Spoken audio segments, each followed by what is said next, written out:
శేఖర్ భాష గారు నమస్తే. నమస్తే అండి. Welcome to signature studios. Thank you. Court cinema మనందరం చాలా రోజుల క్రితం చూసాము, మంచి పెద్ద హిట్ అయింది. ఇప్పుడు అదే కోర్ట్ సినిమా మళ్ళీ ప్రజలు రియల్ గా చూస్తున్నారని కొంతమంది అంటున్నారు. అది కోర్ట్ సినిమాకి యాంటీ రియల్ ఇంకొకటి అనేసి ఇంకొంతమంది అంటున్నారు. సో బండి భగీరథ ఇష్యూ గురించి మాట్లాడుతున్నాను నేను. సో దీని మీద మీ అనాలిసిస్ ఏంటి, అసలు మీ ఒపీనియన్ ఏంటి చెప్పండి. నా ఫస్ట్ చాలా ఆనందం వేసింది. ఒక సహాయ హోంమంత్రి కొడుకు పైన పోక్సో పెట్టగలిగిన చట్టం, ఓకే, దానికి ఫస్ట్ ఆఫ్ ఆల్ దమ్ము ఉండాలి. అది చేశారు, సూపర్, హ్యాట్స్ ఆఫ్. అండ్ దానికి తోడు ఈయన మీద కేసు అవ్వడం అనేది నాకు పర్సనల్గా, అంటే నేను పోరాడుతున్న ఒక కాజ్ కోసం ఇది ఉపయోగపడే ఒక అంశం.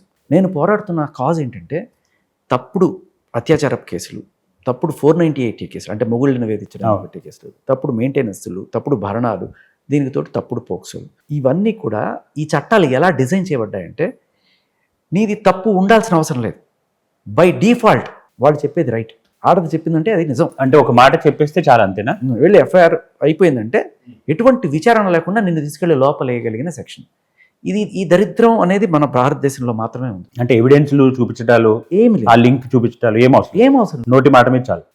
అంటే మీరు కంప్లైంట్ రాసి, అదేనండి, ఒక మాట చెప్పి కంప్లైంట్ రాస్తే చాలు, అంతే. 498 ఏంటి?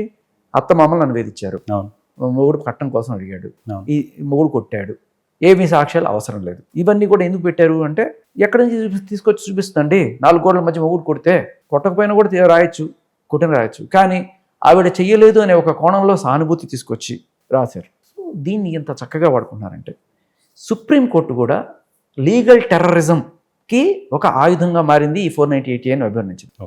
ఇక పోక్సో మీరు చెప్పిన సినిమా ఆల్రెడీ ఉంది, ఎంత దారుణంగా దాన్ని మిస్యూజ్ చేయడం. 2012 దాకా మన భారతదేశంలో అమ్మాయిలకి ఏజ్ ఆఫ్ కన్సెంట్ అంటారు. ఇప్పుడు మనకి మేజర్ అనేది ఒక వైడ్ మాట. మందు కొట్టాలంటే 21 ఏళ్ళు కావాలి, పెళ్లి చేసుకోవాలనుకుంటే అబ్బాయికి 21 ఏళ్ళు కావాలి, అమ్మాయికి 18 ఏళ్ళు కావాలి. కానీ శృంగారంలో పాల్గొనాలి అంటే కన్సెంట్, అంటే ఒప్పుకోవడానికి అమ్మాయికి 16 ఏళ్ళు కావాలి అని 2012 వరకు మన చట్టం ఉందా. 2012 వరకు ఇదే, 12 వరకు ఉండేది. ఓకే. తర్వాత ఒక మహానుభావుడు వచ్చేసి మన ఆడపిల్లలకి 18 ఏళ్ళు వచ్చినా ఎంత ఏం తెలియదు, 18 ఏళ్ళు వస్తే కానీ ఆడపిల్లలకి ఏం తెలియదు, కాబట్టి 18 ఏళ్ళ దాకా మనం ఈ ఏజ్ ఆఫ్ కన్సెంట్ని పెంచాలి. ఫర్ యువర్ రెఫరెన్స్, చైనా, మన పక్క దేశంలో ఉన్న శ్రీలంక, పాకిస్తాన్, ఇంకా అమెరికా, లండన్, పెద్ద పెద్ద వాటితో కూడా కంపేర్ చేసుకుంటే ప్రపంచంలో ఎక్కడా కూడా 18 ఏళ్ళు కన్సెంట్కి లేదు. 18 ఏళ్ళు మేజర్ కావచ్చు, ఓటేయడానికి కావచ్చు, కానీ కన్సెంట్ వయసు ఎక్కడైనా సరే 16, 14 శ్రీలంకలో, ఓకే, సుడాన్లో, సరే ఎవరిని వదిలేండి, బ్యాక్వర్డ్ కంట్రీస్ అనుకుందాం, బట్ చైనా 14, ఓకే, అమెరికా కొన్ని చోట్ల 16, అమెరికా ఫెడరల్ అనమాట, యునైటెడ్ స్టేట్స్ కదా, ఒక్కొక్క స్టేట్లో ఒక్కొక్కటి పెట్టుకుంటారు. సో ఒక చోట 16, ఒక చోట 17, ఒక చోట 18. ఓకే. సో ఇక్కడ ఏంటంటే అక్కడ కూడా ఎక్కడైతే సపోజ్ అమెరికాలో 17 ఏళ్ళు లేకపోతే 16 ఏళ్ళు ఏజ్ ఆఫ్ 18 ఏళ్ళు ఏజ్ ఆఫ్ కన్సెంట్ అన్న చోట కూడా ఒకవేళ కనుక 17 ఏళ్ళ అమ్మాయి వెళ్ళి కంప్లైంట్ చేస్తే ఇష్టపూర్వకంగా కలిసి ఉంది. ఇక్కడ చట్టం ఏం చెప్తుందంటే 17 ఏళ్ళ అమ్మాయి ఇష్టపూర్వకంగా అబ్బాయితో కలిసి ఉన్నప్పటికీ కూడా అది అత్యాచారంగా పరిగణించాలి. ఎక్కడ? భారతదేశంలో అలానే ఉంది. కానీ అమెరికాలో అది తప్పే కావచ్చు, కానీ దాన్ని రోమియో జూలియట్ చట్టం, అంటే ప్రేమని ప్రేమగానే చూడాలి తప్ప దాన్ని అత్యాచారం, శృంగారం వేరు, అత్యాచారం వేరు. ఇప్పుడు మనం ఏంటంటే మన దరిద్రపు పరిభాష ఇది అత్యాచారం, వీడొక రేపిస్ట్ అనే కోణంలో చూస్తున్నారు. టెక్నికల్లీ మీరు ఎప్పుడు ఏ పోలీస్ ఆఫీసర్ అని చెప్తారు, స్టాచ్యుటరీ రేప్ అంటారు దీన్ని. స్టాచ్యుటరీ రేప్ అంటే అది చెప్పడానికి రేప్ కిందకు వస్తుంది, ఓకే, చట్ట ప్రకారం. కానీ వాళ్ళిద్దరూ ఇష్టపూర్వకంగానే కలుస్తారు. ఆ అమ్మాయి అంతటికి ఆ అమ్మాయి నన్ను శృంగారం చేస్తావా లేకపోతే నేను చచ్చిపోతా, ఈరోజు నువ్వు రావాల్సిందే అని వాళ్ళు 3 మంది ఉన్నారు, ఆ ఏజ్ గ్రూప్ వాళ్ళు. కానీ ఏజ్ 18 లేదు కాబట్టి దాన్ని అంత నేను నెత్తిని గన్ను పెట్టుకో, అమ్మాయి నెత్తిని గన్ను పెట్టుకొని ఒరే నువ్వు నాతో చేస్తావా చస్తావా అన్నప్పుడు వాడు చేసినా కూడా అది అత్యాచారం. ఓకే. సో అంత అంటే దారుణంగా రాయబడ్డాయి ఈ చట్టాలు. ఈ చట్టాల్లో మనం మార్పులు తెచ్చుకోకపోతే చాలామంది చితికిపోతారు. ఇప్పుడు for example Jani master case తీసుకుందాం. జానీ మాస్టర్ కేసులో ఏమీ లేదు, ఏ సాక్ష్యాలు లేవు. ఆవిడ మేజర్గా ఉండగా కూడా నేను మైనర్గా ఉన్నప్పుడు ఇలా జరిగింది అని చెప్పి కూడా కేసులు పెట్టాను. అలా కూడా చెల్లుతుందండి? చెల్లింది కదా కళ్ళ ముందే. అంటే ప్రతిదానికి కంప్లైంట్ ఇవ్వడానికి ఒక పీరియడ్ అని ఉంటుంది జనరల్గా. ఒక ఇష్యూ జరిగింది, దాన్ని మనం కంప్లైంట్ ఇవ్వడానికి ఒక పీరియడ్ ఉంటుంది. నాకు యాక్సిడెంట్ అయింది అనుకోండి, రేపు ఇల్లుండు అలా ఉంటుంది కదా. ఇప్పుడు మైనర్ ఎప్పుడో జరిగిన విషయాన్ని ఇన్ని రోజులు ఆగి ఇప్పుడు వెళ్ళి కంప్లైంట్ పెడితే దాన్ని ఎట్లా తీసుకుంటారు? ఇన్నాళ్ళు ఆవిడని గదిలో పెట్టి తాళం వేసాడు, ఇన్నాళ్ళు ఆవిడని బ్లాక్మెయిల్ చేశాడు, ఇన్నాళ్ళు ఆవిడ వీడియోలు పెట్టుకొని ఇలా రకరకాలుగా చెప్పుకోవచ్చు. అందుకని అత్యాచారానికిను ఇట్లాంటి పోక్సో యాక్ట్లకి ఇవి తీసేశారు. సో ఈ దారుణమైన చట్టాలకి అగెనెస్ట్గా నేను పోరాడుతున్నాను. ఇప్పుడు అక్కడెక్కడో అత్యాచారం జరిగిందని సజ్జనార్ గారు ఎన్కౌంటర్ చేసేసారు. వేట్టయ్యన్ అని ఒక సినిమా వచ్చింది, చూసారా మీరు? వేట్టయ్యన్ అని రజనీకాంత్, తెలుగులో వేటగాడో ఏదో. ఓకే. దాంట్లో ఆయన కూడా ఇలాగే ఎన్కౌంటర్ చేసేస్తారు, వాడు వ్యధం అని చెప్పి తెలుసుకుని. తర్వాత కట్ చేస్తే పాపం అతను కాదు, వేరే వాడు చేశారు. ప్రాణం తెచ్చివ్వగలరా? అదే కదా సినిమా సారాంశం. చట్టాలు ఇవన్నీ ఎందుకున్నాయి? ఇలా ఒకటి ప్రాణం పోతే తెచ్చివ్వలేరు, ఒకటి జీవితం నాశనం అయిపోయిన తర్వాత మీరు తెచ్చివ్వలేరు. 2 ఏళ్ళు జైల్లో పడేస్తే, వాడికి రేపిస్ట్ అని ముద్రేస్తే, ఏ సాక్ష్యం ఆధారం లేకుండా, అది కూడా just because it's POCSO. And విచిత్రం ఏంటంటే పోక్సోలో burden of proof is on other side. ఇప్పుడు అంటే నేను పిల్లోడిని లేకపోతే చిన్నపిల్లని, మీరు నన్ను అత్యాచారం చేశారని చెప్పి నేను మీ మీద వెళ్ళి కేసు పెట్టాను. ఏదమ్మా ఎక్కడ అత్యాచారం చేశాడు, ఏం చేశాడు, మీకు ఎక్కడికి వెళ్ళారు, ఏంటి సాక్ష్యాలు ఏమైనా చూపించాలి కదా. కాదు, పోక్సోలో ఈ అమ్మాయి చెప్పిందంటే అది నిజం, నువ్వు ప్రూవ్ చేసుకో చేయలేదని. అంటే ఆ రోజు 18వ తేదీ నేను ఎక్కడ సార్ చూడండి సార్, నా సెల్ టవర్ లొకేషన్ అక్కడ లేదు సార్, నేను ఎక్కడ ఉన్నా, ఇదంతా నీ బాధ్యత. సో కంప్లైంట్ పెట్టిన వాళ్ళకి బాధ్యత లేదు, ఎవిడెన్సెస్ ఇవ్వాలని అవసరం లేదు. బై డిఫాల్ట్ నువ్వు ముజ్రిం. అన్ని నిన్న మాటల్లో ఒక జడ్జి గారు ఒక మాట అంటారు, బెయిల్ వాదనలు జరుగుతున్నాయి కదా, నిరంజన్ రెడ్డి గారు అండ్ పబ్లిక్ ప్రాసిక్యూటర్ వాళ్ళ మధ్య వాదనలు జరుగుతున్నప్పుడు క్రిమినల్స్ అందరినీ కూడా ఎట్లా చేస్తారని చెప్పి ఆయన హీ లాస్ట్ హిస్ స్కూల్ అనమాట. ఎవరు? పబ్లిక్ ప్రాసిక్యూటర్ అమ్మాయి తరపు నుంచి పబ్లిక్ ప్రాసిక్యూటర్ని అసిస్ట్ చేయడానికి ఇంకో లాయర్ కూడా వచ్చాడు. సో వీళ్ళు అంటే ఆవిడ చెప్పింది, క్రిమినల్ ఏంటి, until proven guilty he's innocent, ఇది చట్టం చెప్తుంది. రైట్. కానీ ఒక్క పోక్సోలో మాత్రం until proven guilty is a criminal, ఇది పోక్సో చెప్తుంది. ఓకే. బట్ ఇది 90% చట్టాలకి రివర్స్ అనమాట. బై డిఫాల్ట్ నువ్వు చచ్చావే. పోక్సో అంటే ఆయన నిన్న నిరంజన్ గారు కూడా మాట్లాడుతూ పోస్కో అంటున్నారు. అంత పెద్ద లాయర్ ప్రొనౌన్సియేషన్ పోక్సో అనాల్సింది పోస్కో అని ఎట్టా అన్నారు కూడా నాకు కొంచెం అనిపించింది. కానీ నిజంగా నేను పోస్కో కేసు పెడితే పోసుకోవాలి ఎవడన్నా సరే, ఆఖరికి హోమ్ మినిస్టర్ సహాయం. బట్ ఈ ఇష్యూలో మీరు అన్నట్టు ఒక యంగ్స్టర్ వాళ్ళ లైఫ్, వాళ్ళ పేరు అది పోతుంది, ఇబ్బంది పడతారా ఇది ఉంది. బట్ ఇక్కడ ఈ ప్రజెంట్ కేసులో ఆ పిల్లోడ్ లైఫ్, ఆ పిల్లోడ్ సఫరింగ్తో పాటు కూడా ఒక నేషనల్ లెవెల్లో ఉన్న ఒక లీడర్, ఒక ప్రూవెన్ ట్రాక్ రికార్డ్ ఉన్న ఒక లీడర్, అయినా పరువు కూడా పోతుంది. పోనేంటి సార్, వీళ్ళే కదా సార్ చట్టాలు చేసింది. వీళ్ళు చట్టాలు ఎంతమంది చచ్చారు సార్, ఎంతమంది కుటుంబాలు చితికిపోయారు సార్ ఈ పోక్సోలో. తప్పుడు పోక్సో, మీకు పోక్సో సినిమా అబద్ధం కాదు, ఇలాంటి వేల కేసులు ఉన్నాయి, వేల మంది. ఎవరికి తెలుసు సార్ 18 ఏళ్ల లోపు నువ్వు పెంచావని చెప్పి 2012 దాకా ఒక చట్టం, 2018 ఒక చట్టం, నీ ఇష్టం వచ్చినట్టు చట్టాలు మార్చుకుంటారు. ఎవరు మార్చారండి అది? అప్పుడు ప్రభుత్వమే, గవర్నమెంట్. అప్పుడు కూడా బీజేపీ ఉన్నట్టుంది అనుకుంటా. ఓకే. సో మార్చేశారు. ఇప్పుడు it is your responsibility to know the law అంటారు. చచ్చినట్టు ప్రతి పౌరుడు కూడా చట్టం తెలుసుకోవాలి. నువ్వు నీ ఇష్టం వచ్చినట్టు నువ్వు బుక్లో రాసుకుని దాచిపెట్టుకుంటే ఎట్లా తెలుస్తుంది? అండ్ ఇంకొకటి, పోక్సో అనేది ఎవరి కోసం? చిన్న పిల్లలకి వాళ్ళపైన అఘాయిత్యాలు జరగకుండా తీసుకొచ్చిన చట్టం. వాళ్ళకి తెలియాలి కదా ఈ చట్టాలు. ఏ 10th క్లాస్ బుక్లో ఆర్ 9th క్లాస్ బుక్లో నువ్వు పెట్టావు? మీరు తీయండి సిలబస్ మొత్తం, తెలంగాణ ఆంధ్ర సిలబస్లో ఎక్కడైనా సరే పోక్సో చట్టం గురించి చెప్పారా? చెప్పలేదు.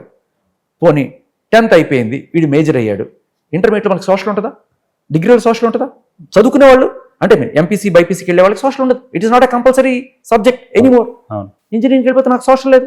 ఎక్కడ చెప్పాడు పోక్సో గురించి? మీ ఇష్టం వచ్చినట్టు రాసుకొని ఇష్టారాజ్యంగా కేసులు పెట్టి అసలు ఏ రకమైన సాక్ష్యం లేకుండా కూడా తీసుకెళ్ళి లోపలేస్తున్నారు.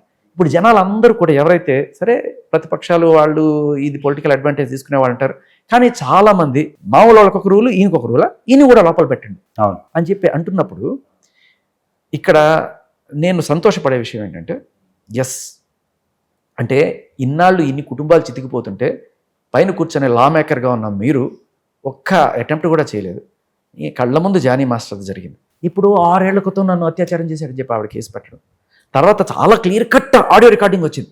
మాస్టర్ నేను ప్రేమించుకున్నాము, అది అక్కకి తెలిసిపోయింది, అందుకని దూరం ఉండాల్సి వస్తుంది, ఈ బాధ తట్టుకోలేకపోతున్నాను, అందుకే ఆయన్ని పోక్ చేస్తున్నాను, క్లియర్ కట్ కాల్ రికార్డింగ్ ఉంది. ఇది తెలిసిన తర్వాత బెయిల్ వచ్చింది ఆయనకి. ఓకే. కానీ అప్పటికే 39 రోజులు అయింది కదా. అంటే ఏంటి బై డిఫాల్ట్ పోక్సో అంటే నువ్వు 2 నెలలు జైల్లో ఉండాలయా? ఎవడు పెట్టాడు ఈ చట్టం? ఎందుకు ఉండాలి సార్? చాలా సఫర్ కూడా అయ్యారండి, పబ్లిక్ లో చాలా పేరు పోయింది. ఇవన్నీ తెలిసేంత వరకు అయితే అందరూ అదే అనుకుంటారు కదా. ఇప్పుడు ఒక దారి కనబడుతుంది మనకి, ఎందుకంటే పెద్ద ఆయన కదా, దమ్ముంటే పట్టుకోవాలి షేకావత్ అన్నట్టు. పట్టుకో, ఎవడు పట్టుకుంటాడో చూస్తా, నేను ఎవడు పట్టుకుంటాడో చూస్తా. దమ్ముంటే నేను ఛాలెంజ్ చేస్తున్నా. ఇప్పుడు కేసులు పెట్టడం కూడా మనకు చిన్న ఇక్కడ రాజకీయం ఆలోచన. చాలా మంది రేవంత్ రెడ్డి గారు అండ్ ఆయన బండి సంజయ్ వీళ్ళిద్దరు కూడా బాగా క్లోజ్ అన్నాడు. బాగా క్లోజ్ కాబట్టి ఈయన ఆయనకి హెల్ప్ చేస్తున్నాడు. ఆయనకి నిజంగా హెల్ప్ చేసేటైతే ఆ సెక్షన్ 11 అవన్నీ పెట్టినారు ఫస్ట్ ఎఫ్ఐఆర్లో. అది చాలా తుతుంబర్ for your information. Okay. First POCSO FIR ఏదైతే అయిందో అది 7 ఏళ్ల లోపు ఉన్న సెక్షన్, దానికి బెయిల్ ఇచ్చేస్తారు. ఓకే. దానికి స్టేషన్ బెయిల్ ఇస్తారు, జడ్జి దగ్గర కూడా వెళ్ళక్కర్లేదు. అంటే అది కూడా పోక్సోనేనా? పోక్సోనే. పోక్సోలో సివియారిటీ తక్కువ ఉన్న సెక్షన్స్ కొన్ని ఉన్నాయి, ఓకే, అటువంటివి పెట్టారు. ఓకే. బట్ అది ఎప్పుడైతే సడన్గా 5, 4, 6 ఇవి అయ్యేటప్పటికి సివియర్ సెక్షన్స్ అయిపోయినాయి. ఇవి 20 ఏళ్ల వరకు పనిష్మెంట్ ఉండే సెక్షన్స్ అన్నమాట. Okay, okay. దీనికి బెయిల్ రాదు, నాన్ బెయిలబుల్ సెక్షన్స్. మరి ఆయన హెల్ప్ చేసేటైతే అదే ఉండిస్తే ఆయనకి స్టేషన్ బెయిల్ వచ్చేవాడు కదా. ఈ సెక్షన్లో ఎందుకు పెట్టనిచ్చారు? ఆ సెక్షన్లో పెట్టేట్టు చేసింది ఎవరు? ఆయనంతటికి ఆయనే. మీరు గమనించండి, ఇప్పటిదాకా జరిగిన ఇన్ని పోక్సో కేసెస్లో ఎప్పుడైనా సిట్ విచారణ జరిగిందా? లేదు, జరగలేదు. మరి ఎందుకు ఇమీడియట్ విచారణ చేశారు? ఏసారి రితురాజ్ గారిని కూడా దానికి రిప్రజెంటేటివ్గా పెట్టారు. ఈయన సిట్ విచారణ వేయడం, ఇమ్మీడియట్గా ఒక్క రోజులో సెక్షన్లు పడిపోవడం, కొత్త సెక్షన్స్ పడిపోవడం 4, 6. అంటే నిన్న కోర్టులో జడ్జి గారు మాట్లాడుతూ ఇదేమన్నా స్పెషల్ కేసా అండి అని అడిగారు. ఇంటరిమ్ బెయిల్, మనం ఇక్కడ అర్థం చేసుకోవాల్సింది ఏంటంటే ఇంటరిమ్ బెయిల్ కోసం జరిగే వాదనలు. యాంటిసిపేటరీ బెయిల్ వేరు, ఇంటరిమ్ బెయిల్ వేరు. ఓకే. ఇంటరిమ్ బెయిల్ ఏంటంటే మధ్యంతర బెయిల్. అంటే ఏదో ఎమర్జెన్సీ వచ్చేసింది, హార్ట్ ఆపరేషన్ ఉంది, ఓకే, తల్లి చనిపోయింది, లేకపోతే ఏదో ఇంపార్టెంట్, ఈయనకి ఈ పరీక్ష రాయకపోతే ఈయన డిగ్రీ పోతుంది అంటే అది జైల్లో ఉన్న వాళ్ళకి ఇస్తారు కదా, అప్లై చేస్తారు కదా. జైల్లో ఉన్నా లేకపోయినా జైలుకి వెళ్ళబోతున్నారు ఇంటరిమ్ తీసుకోవచ్చు. ఓకే. సో జానీ మాస్టర్ అది వచ్చింది. ఎందుకు? దెర్ ఇస్ ద కాజ్ ఏంటంటే ఆయనకి నేషనల్ అవార్డు వచ్చింది, అప్పుడు ఆయనకి ఇంటర్మ్ గ్రాంట్ చేశారు. బట్ ఏదో మొత్తానికి పైన రాజకీయాలు చేసి అది క్యాన్సిల్ చేయించారు. సరే, తర్వాత ఆయన కూడా తీసుకోవాలి, ఒకటేసారి మెయిన్ యాంటిసిపేటరీ వస్తే అని చెప్పి వెయిట్ చేశారు. సరే, తీసుకున్నారు. దానికి 39 రోజులు పట్టింది. బట్ ఇక్కడ ఇంటర్మ్ రావడానికి రీజన్ ఏంటి? దీన్ని స్పెషల్గా నేను ఎందుకు చూడాలి అని జడ్జి గారు అడిగారు. అడిగినప్పుడు ఇది ఏ స్పెషల్ కేసు కాదు సార్, ఇది ఆయన్ని ఆర్డినరీ సిటిజన్. ఆయన అంటే ఈయన ఏమన్నా హోమ్ మినిస్టర్ కొడుకు లేకపోతే హోమ్ మినిస్టర్ సహాయక మినిస్టర్ కొడుకు కాబట్టి ఏమన్నా స్పెషల్గా ట్రీట్ చేయాలా, ఏమన్నా అని అడిగారు అనుకొని నిరంజన్ రెడ్డి గారు ఏం చెప్పారంటే ఇది ఏ రకమైన స్పెషాలిటీ వద్దమ్మా, నార్మల్ పీపుల్కి ఎలా అంతే కదా, దాని గురించి మేమేమి ఎదిగోడట్లేదు. కానీ నిజానికి ఈ కేసు స్పెషల్. ఎందుకంటే మరి నార్మల్ పోక్సో కేసులని ట్రీట్ చేసిన విధంగానే ట్రీట్ చేసి ఉంటే ఏ పోక్సో కేసుకి వేయని విధంగా సిట్ ఎందుకు వేయబడింది? ఏ పోక్సోకి చేయని విధంగా ఇమ్మీడియట్గా 4-5 రోజుల్లోనే ఎఫ్ఐఆర్ చేంజ్ చేయబడడం, సెక్షన్లు చేంజ్ చేయబడ్డం, ఇవన్నీ కూడా నార్మల్ విషయాలు కాదు. అవును. ఇవన్నీ ఎందుకు జరిగినాయి? చాలా క్లియర్ కట్గా అసలు సిట్ ఎందుకు పడింది అంటే పొలిటికల్. కానీ ఇలాంటి విషయాలు కూడా సిట్ వేస్తారండి అసలు. అంటే ఇక్కడ నేను ఏమి సపోర్ట్ చేయట్లేదు అంటే ఇప్పుడు ఆయన మీద ఫోటోస్ అలా స్టార్ట్ అయిందో నేను సత్శీలుడిని అని చెప్పి చాటుకోవడానికి కోసం సిట్ వేసేసారు ఆయన. ఇకపోతే సో అలా సెక్షన్లు, దారుణమైన సెక్షన్లు పడిపోయినాయి. ఇప్పుడు దీన్ని బట్టి ఏమర్థమవుతుంది? రేవంత్ రెడ్డి గారు ఈయనకి సపోర్ట్ చేయట్లేదు, 20 ఏళ్ళు పడే సెక్షన్ ఎందుకు వేస్తారు అనుకునేది. ఒకవేళ నిజంగా సపోర్ట్ చేసేవాడే అయితే ఈ కోణం ఆలోచించండి. ఇది ఒక నాకు అనిపించింది ఒక రాజకీయ విశ్లేషణ అనుకుంది. ఇప్పుడు ఒక పెట్టి కేసు నుంచి నీ కొడుకుని బయటికి తీసుకొచ్చాను అని చెప్పి నేను కలిసి మాట్లాడాను అనుకున్నాను, నీకు నా మీద పెద్ద కృతజ్ఞత ఉండదు. 20 ఏళ్ల శిక్షణ నుంచి బయటికి తీసుకొచ్చాను రా నేను నీ కొడుకుని అంటే కాలు ముక్త ఎంత సాయం చేసేవాడు, నా లైఫ్ నిలబెట్టేవాడు ఉంటుందా?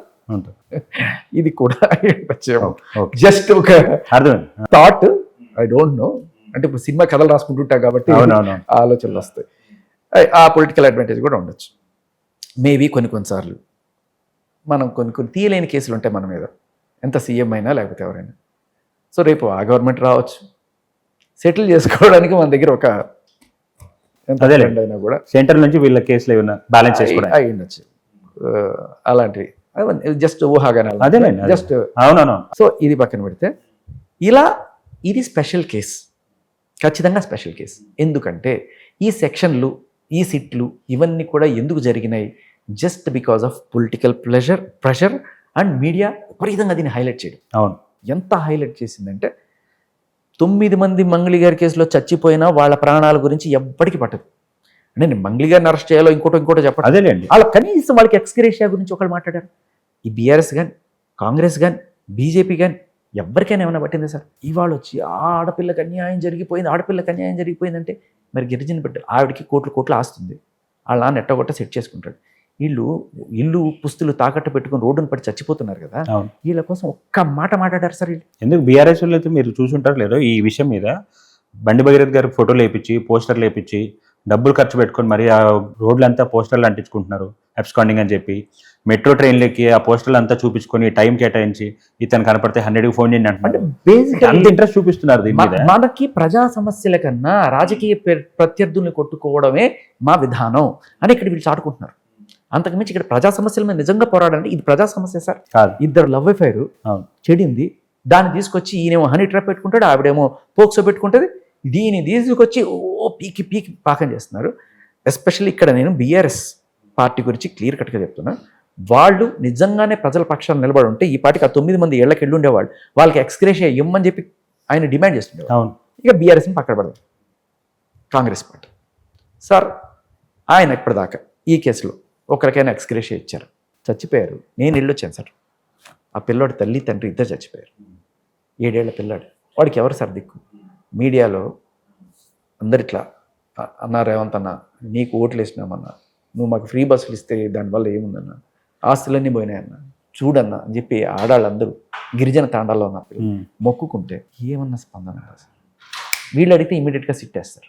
అక్కడ కూడా చనిపోయిన వాళ్ళు ఆడవాళ్ళు ఉన్నారు కదండి. పోనీ ఇక్కడ లేడీ సెంట్రిక్ గానే ఒక అమ్మాయికి ఇబ్బంది జరిగిందని పొలిటికల్ పార్టీస్ వాళ్ళు ఇంతే, అక్కడ కూడా ఆడవాళ్ళు చనిపోయినట్టున్నారు, లేకపోతే ఆడవాళ్ళ హస్బెండ్ చనిపోయిన ఆడవాళ్ళ లైఫ్ పాడైపోయినట్టే కదా. మరి అలాంటి వాటి మీద వీళ్ళు ఎందుకు కాన్సన్ట్రేట్ చేయాలి? మనుషులే కాదు సార్ మా దృష్టిలో, వీళ్ళు మనుషులు. సో బీఆర్ఎస్ పార్టీ చిత్తశుద్ధి అది, ఇక కాంగ్రెస్ పార్టీ చిత్తశుద్ధి ఇది కనబడుతుంది. ఇక బండి సంజయ్ గారు అండ్ వాళ్ళ అబ్బాయి, సరే అబ్బాయి తప్పు చేశాడా లేదని దాని గురించి మాట్లాడండి, కానీ వాళ్ళ కొడుకు తప్పు చేశాడో లేదో దాని గురించి బయటకు వచ్చి మాట్లాడుతున్నాం. మీరు ఇంతమంది చనిపోయినప్పుడు ఒక్కళ్ళ గురించి వచ్చి మాట్లాడారు. మీరు ప్రజల పక్కన ప్రజల సమస్యల గురించి పోరాడడం మానేసి మీ ఫ్యామిలీ సమస్యలన్నీ తీసుకొచ్చి అది మా నెత్తిన రుద్ది అది జనాల సమస్యలు అనుకున్నాను.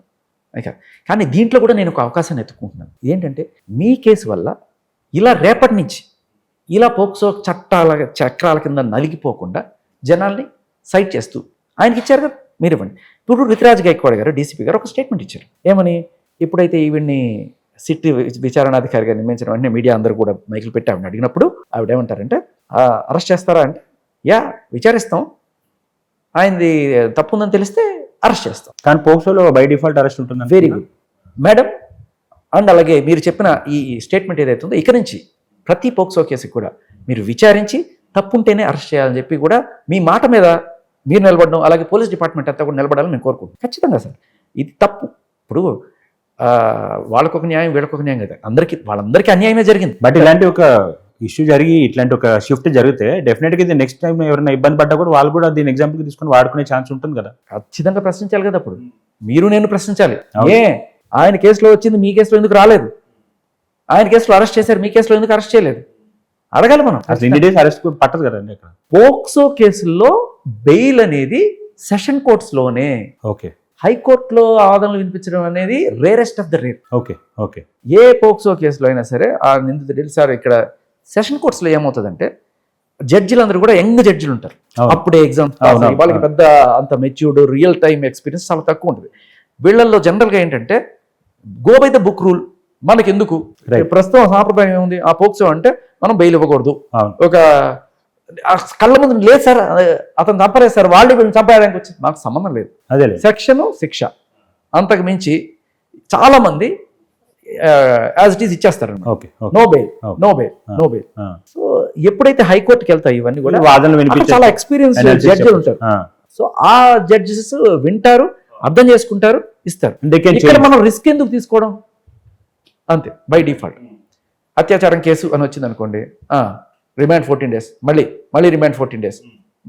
డ్రగ్స్ కేసు వచ్చింది అనుకోండి 45 days. కానీ ఒక విషయం చెప్పండి, వీళ్ళంటే ఇప్పుడు పోక్సో పడ్డది, వాళ్ళు ఫామ్ చేసిన రూల్సే, వాళ్ళు పెట్టిన పద్ధతులే, వాళ్ళు తీసిన గుంట్లో వాళ్ళే పడ్డారు. ఓకే, నేనేమంటున్నానంటే ఇప్పుడు వాళ్ళకి పోక్సో కేసు పడ్డది అనుకోండి, దే కెన్ ఎఫర్ట్ హైకోర్టు వరకు వెళ్ళి బెయిల్ పిటిషన్లు చేసుకోవడానికి they can effort, Niranjan Reddy గారు లాంటి పెద్ద పెద్ద లాయర్స్ తీసుకోవడానికి దే కెన్ ఎఫర్ట్, ఇవన్నీ జరుగుతాయి కదా. ఇప్పుడు ఒక నార్మల్ వ్యక్తి నేను అంటున్నాను జనరల్గా ఈ middle class people, lower middle class people ఏదో పని చేసుకుంటూ ఉండేవాళ్ళు అలాంటి వాళ్ళు ఉంటారు కదా, అలాంటి వాళ్ళ మీద ఇలాంటి కేసులు పడ్డప్పుడు వాళ్ళకి అసలు ఫైనాన్షియల్గా అంత ఇది ఉండదు కదండి, ఇన్ఫ్లుయెన్స్ ఉండదు, ఫైనాన్షియల్గా సపోర్ట్ ఉండదు. అప్పుడు వాళ్ళు ఎంత సఫర్ అయిపోతారు, అప్పుడు ఎట్లా బయటికి రాగలరు వాళ్ళు? ఉద్యోగాలు పోతాయి సార్. ఇప్పుడు ఒక ఉద్యోగస్తుడి మీద పడి, ఇప్పుడు బిజినెస్ వాడైతే కొంత బయటకు వచ్చిన తర్వాత వాడి బిజినెస్ వాడు చేసుకుంటాడో ఏదో, బట్ ఒక ఉద్యోగస్తుడి మీద పడిందంటే వాడి ఉద్యోగం పోతుంది కదా. మీరు అన్నట్టు సెషన్ కోర్ట్ వరకు వాళ్ళు వెళ్ళగలరు, దానికి ఖర్చు అవుద్ది. అవును, బట్ సెషన్ కోర్ట్కి వెళ్ళినా బై డిఫాల్ట్ అది రిజెక్ట్ అయిపోద్ది బెయిల్. ఇప్పుడు జానీ మాస్టర్ కేసులో 39 రోజులు బెయిల్ వచ్చింది. అవును, కానీ చాలా మందికి అది కూడా దక్కక, అవును, ఆ డబ్బులు లేక, ఆ లాయర్లను పెట్టుకోలేక కనీసం 2 ఏళ్ళు 3 ఏళ్ళు జైల్లో మగ్గుతున్న వాళ్ళు ఉన్నారు. 20 ఏళ్ళు మగ్గిన వాడు ఒకటి ఉన్నాడు మన రీసెంట్ గా. వాడి తర్వాత నిర్దోషం విడుదలయ్యాడు 20 ఏళ్ళు శిక్షణ పెంచాక. ఇలాంటి దరిద్రవంతం ఉంది సార్ మన దేశంలో. నాకు అప్పుడప్పుడు అనిపిస్తుంటది, అంటే బ్రిటిష్ వాళ్ళు వదిలేసి వెళ్ళిపోయిన తర్వాత మనం బాగు చేసుకున్నామా, లేకపోతే ఇంకా పెనం మీద నుంచి పొయ్యిలో పడ్డామా అని చెప్పి. ఇప్పుడు ఒక మాట చెప్పండి ఆనెస్ట్ గా, అమ్మాయిలకు సంబంధించి ఇట్లాంటి పోక్సోలో ఇవన్నీ ఉన్నాయి కదా, అలానే అబ్బాయిలకు సంబంధించి ఏదైనా ఇష్యూ మీద పెడితే దానిలో ఎవిడెన్స్ లేకుండా ఏం లేకుండా అంటే సేమ్ రివర్స్ చేసేస్తే అబ్బాయిలకు అట్లాంటిది ఏమన్నా ఉన్నాయా ఫెసిలిటీస్? సార్ మీరు వెళ్ళి అమ్మాయి నన్ను పొడుస్తుందని చెప్పి చూపించండి, లీగల్ ఒపీనియన్. అంతేందుకు సార్, నిన్న దిల్సుఖ్ నగర్లో ఒక ఆవిడ పిల్లాడిని అమ్మేసి ఇంకోటితో వెళ్ళిపోతే ఆ అబ్బాయి సూసైడ్ చేసుకుని చచ్చిపోయాడు. దీన్ని అరెస్ట్ చేయాలా వద్దా అని లీగల్ ఒపీనియన్ తీసుకుంటున్నారంట సార్. ఇదే మగాడైతే ఇప్పటికి ఆయన అరెస్ట్ చేసేసి వాడు పులిహార కూడా చేసి ఉండేవాడు. మరి జెండర్ ఈక్వాలిటీ అంటున్నారు, ప్రతి చోట ఉమెన్కి ఒక ఇంత ఇంపార్టెన్స్ ఇస్తున్నారు. ఇప్పుడు రీసెంట్గా చూసుకుంటే పొలిటికల్ లీడర్స్లో కూడా ఒక ప్రజెంట్ రిజర్వేషన్ తీసుకొచ్చి వాళ్ళకి ఇంత చేస్తున్నారు కదా. సో వాళ్ళని ఎక్కడికక్కడ ఎంపవర్ చేసుకొస్తున్నారు సొసైటీలో. అంటే నేను విరుద్ధంగా మాట్లాడట్లా, but when society is giving them equal opportunities, equal rights, equal strength power, ఈ జ్యుడిషియల్ సిస్టంలో ఎందుకని మగవాళ్ళకి లేకపోతే మన జెండర్కి ఇటువంటి సపోర్ట్ రావట్లేదు? అంటే చట్టం అనేది వాళ్ళ వైపు ఎక్కువ ఫేవరబుల్గా ఉంటుంది, మన వైపు తక్కువ ఉంటుంది. అసలు లేదనుకోవాలి మీరు అన్నట్టు ఇట్లాంటి కేసెస్లో చూసుకుంటే. నేను అదే అంటున్నాను, ఇండియాలో మగాడు చేసిన తప్పు ఏంటంటే మగాడిగా పుట్టడం. Okay, that to especially after this 2012 ఈ చట్టాలు 498 నిజంగా చెప్తున్నాను కదా, అతుల్ సుభాష్ లాంటి వాళ్ళు వేల మంది చచ్చిపోయారు సార్ ఆత్మహత్యలు చేసుకొని. ఏమీ అక్కర్లా, ఏ సాక్ష్యం అక్కర్లా, మీరు చేసి ఉండక్కర్లా, జస్ట్ చేశాడు, మీరు మల్లెపూలు తీసుకురాలేదే, నా కోపం వచ్చింది, వెళ్ళి కేసు పెడతాను మీద. ఇటువంటి గయ్యాల గంపలు కూడా ఉన్నారు. ఎవరికి చర్చ? నాకేం అవసరం లేదు, నేను మహిళోద్ధారణ చేశానని చెప్పి ఒక శభాష్. నిన్న ఆర్మూరు ఎమ్మెల్యే గారు ఆయనతో మాట్లాడాను నేను, బీజేపీ ఎమ్మెల్యే. మాట్లాడినప్పుడు, సార్ మీ గవర్నమెంటే ఉంది కదా, ఇప్పుడు మీకు నొప్పి తెలుస్తుందా, మీ మీద కేసులు పడుతున్నాయి కదా, తప్పుడు కేసుల్లో మీరంటే రక్షించుకోగలుగుతున్నారు, ఆయన అంటే నిరంజన్ రెడ్డిని ఇట్లాంటి వాళ్ళని ఆఫర్ చేసుకోగలుగుతున్నారు, మరి సామాన్యుడి పరిస్థితి ఏంటి సార్, ఎంతమంది నలిగిపోతున్నారు మీకు ఇప్పుడు అర్థమవుతుంది కదా, ఈ సెక్షన్ మార్చండి, దయచేసి మా తరపు నుంచి వినవించుకోండి అంటే. అక్కడ కూడా ఆయన భారతదేశంలో ఎన్నో కాస్టులు ఉంటాయి, ఎన్నో మతాలు ఉంటాయి, ఇవన్నీ కూడా మనం చూసుకొని వెళ్ళాలి అన్నీ చెప్పుకుంటూ ఫైనల్గా ఇప్పటికీ కూడా అండి, ఆడపిల్లకి ఏదైనా అన్యాయం జరిగింది అనిపిస్తే ఆడపిల్ల పక్షమే ఉంటాం. సరే, జరిగితే ఉండండి. నేనేమంటున్నానంటే డెఫినెట్గా as a society, as a citizen of India మనం రెస్పాన్సిబుల్. మన ఆడవాళ్ళని ప్రొటెక్ట్ చేసుకోవడంలో, మర్యాదించడంలో మనం డెఫినెట్గా రెస్పాన్సిబులే. నిజంగా వాళ్ళకి ఇబ్బంది జరిగితే కాకపోతే నేను అడిగింది అయితే వెంటనే ఆయన అడిగా, సార్ మరి మగాళ్ళకి అన్యాయం జరిగితే మగాళ్ళ పక్షం ఉండరా సార్, మగాళ్ళు మనుషులు కాదా సార్, మగాళ్ళు చచ్చిపోయినా పర్లేదా సార్? అదేనండి, మీరు ఓటు వేయడానికి, ట్యాక్సులు కట్టడానికి మాత్రమే ఇండియాలో ఉన్నారు. మీరు కుక్క కన్నా హీనంగా చూడబడుతున్నారు చట్టం దృష్టిలో. ఇది నిజం, అక్షర సత్యం. మీరందరూ కూడా హ్యాపీగా బతుకుతున్నారంటే అది కేవలం మీ భార్యల చలవ, ఆవిడ దయ. ఈరోజు ఆవిడకి వెళ్ళి మీ మీద కేసు పెట్టిందంటే మిమ్మల్ని వేస్తారు, మిమ్మల్ని కాదు మీ అమ్మ నాన్న కూడా లోపల. అంత దరిద్రమైన చట్టాల్లో బతుకుతున్నాము. మంచి అంటే బై డిఫాల్ట్ భార్యలందరూ మంచి, వాళ్ళు చెప్పేదే నిజం, వీళ్ళందరూ సత్యమూర్తులు, అమ్మాయి చెప్పేదే వేదం అనే కోణంలో రాయబడ్డ చట్టాలు సార్ ఇవి. కానీ ఈ బాట ఎప్పట్లో అలా ఉన్నాయా? ఎన్ని హనీ ట్రాప్లు చూస్తున్నాం. 10 కోట్ల కోసం మన ఒక యూకే అతన్ని, ఒక ఆవిడ అశ్వర్రెడ్డి, ఇలా ఎంతమంది ఉన్నారు, ఎన్ని హనీ ట్రాప్లు రోజు రోజు రోజు చూస్తున్నాం. రీసెంట్గా ఇంకొక హెచ్కే క్లినిక్లో ఒక ఆయన 1.5 crore అంట. ఓకే, ఎన్ని రోజుకి హెచ్కే క్లినిక్ లో ఏంటండి? అతన్ని ఒక ఆవిడ అంటే ఓనరా, హెచ్కే క్లినిక్ ఓనరా ఎవరు? ఆయన పేరు కార్తీక్ అనక ఆయన ఉన్నాడు. ఓకే, ఆయన అతను హనీ ట్రాప్ కి గురాడా? ఓకే, కేసు అయింది బెంగళూరులో, ఎఫ్ఐఆర్ అయింది, 1.5 crore డిమాండ్ చేస్తుంది. సో ఇది అంటే ఒకటని కాదు, ఇలా serious of incident. Easy money ఎలా సంపాదించాలి, దానికి మనకి చట్టాలు. ఇప్పుడు ఏంటంటే ఈ చట్టాలు 2 రకాలుగా పనిచేస్తాయి. ఒకటి ఏంటంటే భారతదేశంలో పాపులేషన్ విపరీతంగా పెరిగిపోతుంది, దీన్ని తగ్గించడం ఎట్లా? ఇప్పుడు శృంగారం అనేది అత్యాచారం అని చేశారు చట్ట ప్రకారం. ఇప్పుడు మగాడు దగ్గరికి వెళ్ళాలంటే భయం, ఎందుకురా పెళ్లి చేసుకోవాలంటే భయం. దీనివల్ల ఆటోమేటిక్గా పాపులేషన్ కంట్రోల్లోకి వస్తుంది ఒకటి. తర్వాత మన ఆడవాళ్ళు సరిగ్గా ఉపాధి కల్పించుకోలేకపోతున్నారని వాళ్ళకి ఒక ఉపాధి హామీ పథకం కింద ఈ చట్టాలు చేశారు. చక్కగా మీరు కంప్లైంట్ పెట్టుకొని డబ్బులు సంపాదించుకోండి. సో ఈ రకమైన ఇది నడుస్తుంది. బ్యాలెన్స్ చేస్తున్నారు. మాకు చేత కాదు కదా, మాకు చేత కాదు అమ్మాయిలు చదివించడం, అమ్మాయిలు ఎంపవర్ చేయడం. చక్కగా సబ్స్క్రిప్షన్లు పెట్టుకోండి, 399 ఒళ్ళు చూపించుకోండి, సంపాదించుకోండి. చక్కగా మేము డిగ్రీలు లేకపోతే చదువుకోమని అలాంటి చట్టాలను మేము తీసుకురాం. ఇటువంటి తప్పు ఇవి చేయొద్దు అని చట్టాలు మేము తీసుకురాం. చేసుకోండి. ఇవే చేసుకోండి, సంపాదించుకోండి. రేపు ఫ్యూచర్లో నువ్వు ఎవరిని తయారు చేస్తున్నావు? దరిద్రాన్ని తయారు చేస్తున్నావు ప్రపంచానికి. సరే, ఈ పక్కన పెడితే ఏ రాజకీయ పార్టీకి ఇక్కడ చిత్తశుద్ధి మనం చూడక్కర్లేదు సార్. రేవంత్ రెడ్డి గారు ఒక కమిటీ వేసి అక్కడ ఆయన కొంత చిత్తశుద్ధి చాటుకున్నారు. కానీ నేను అడుగుతున్నా, ఏ పోక్సో కేసుకి ఇప్పటిదాకా సిట్టేశారు? లేదు కదా. లేదు. ఇది కూడా ఇంకో రకంగా చూస్తే ప్రత్యర్థిని రాజకీయ చదరంగంలో అతను ఒక బ్యాక్ ఫుట్ వేయడానికి లేకపోతే ఒక స్కోర్ సెటిల్ చేసుకోవడానికి కూడా రేపు వాడుకోవడానికి ఉపయోగపడేది అనిపిస్తుంది. బీఆర్ఎస్ అడిగిందనో లేకపోతే ఇంకోళ్ళు అడిగారనో జనాలు గోల్ చేసేసారనో చేసేటైతే మరి 9 మంది చచ్చిపోతే ఏ సిట్టేసేవయ్యా నువ్వు? దాని మీద ఏంటండి కరెంట్ స్టేటస్ ఏంటి? మంగళగిరి ఇష్యూ మీద కరెంట్ స్టేటస్ ఏంటి అసలు? సార్, సుబ్బుయే కాకుండా ఇంకా నేను ఒక లాయర్ని కలిశాను. ఆయన దగ్గర దాదాపు 167 కోట్లకి సంబంధించిన కేసులు ఉన్నాయి. అంటే అంత నష్టపోయారు చాలామంది జనాలు. ఆయన వీడియోలు చూపించాడు, పాపం నాకు బాధేసింది. సార్, నేను మళ్ళీ కలుస్తానో లేదు, నాకు ఈసారి నేను చచ్చిపోతానేమో, పురుగుల మందు తాగి చచ్చిపోతానేమో అని చెప్పిన వాళ్ళు కూడా. ఆయన చెప్తుంటే నాకు కళ్ళలో నీళ్ళు వచ్చిన. మరి వీళ్ళు సూసైడ్ చేసుకొని చనిపోతున్నారు కదా, వాటి మీద ఏమి లీగల్ యాక్షన్స్ కానీ ఏమేమి జరగట్లేదు? ఏమొస్తుంది సార్? మాకేమొస్తుంది చెప్పండి. మాకేమొస్తుంది? ఇప్పుడు ఏమైనా ఎలక్షన్లు ఉన్నాయి? జనరల్గా రూల్ కూడా ఇప్పుడు ఎవరన్నా వేరే వాళ్ళ బాధపడి సూసైడ్ చేసుకున్నట్టే డెఫినెట్గా వీళ్ళ మీదకి కంప్లైంట్ వెళ్ళడము, వీళ్ళని అరెస్ట్ చేయడము, అవన్నీ కూడా లీగల్ ప్రొసీజరే కదా యాక్చువల్గా. సో ఇంత మాస్ గది జరుగుతున్నప్పుడు ఏం యాక్షన్ తీసుకోవట్లేదు దాని మీద? సార్, అంటే వాళ్ళు క్లియర్ కట్గా ఒక నోట్ రాయాలి, చావుకి వీళ్ళు కారణం అని చెప్పి. అట్లీస్ట్ ఎందుకులేండి, మనం ఐడియా ఇచ్చిన వాళ్ళం అవుతాం, వదిలేండి. పాపం ఎవరో చేసుకోవద్దు, ఏదో ఒక హోప్ కల్పించాలి మనం వాళ్ళకి, అంతే.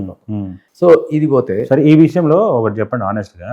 అంటే చాలా వీడియోస్ బయటికి కూడా వచ్చాయి. ఎక్కడంటే వాళ్ళిద్దరు ఒక కపుల్ లాగా ఫ్రెండ్లీగా ఉన్నట్టు, వాళ్ళ మధ్యలో మంచి అంటే ఎక్కడ ఇతనేదో ఫోర్స్ చేస్తున్నట్టు, బండి భగీరథ్ ఫోర్స్ చేస్తున్నట్టుగా కానీ అట్లాంటివి కనపడకుండా దేర్ మ్యూచువల్లీ నేను రిలేషన్ లాగా కనపడతా ఉన్నాయి. చాలా విజువల్స్ వస్తున్నాయి.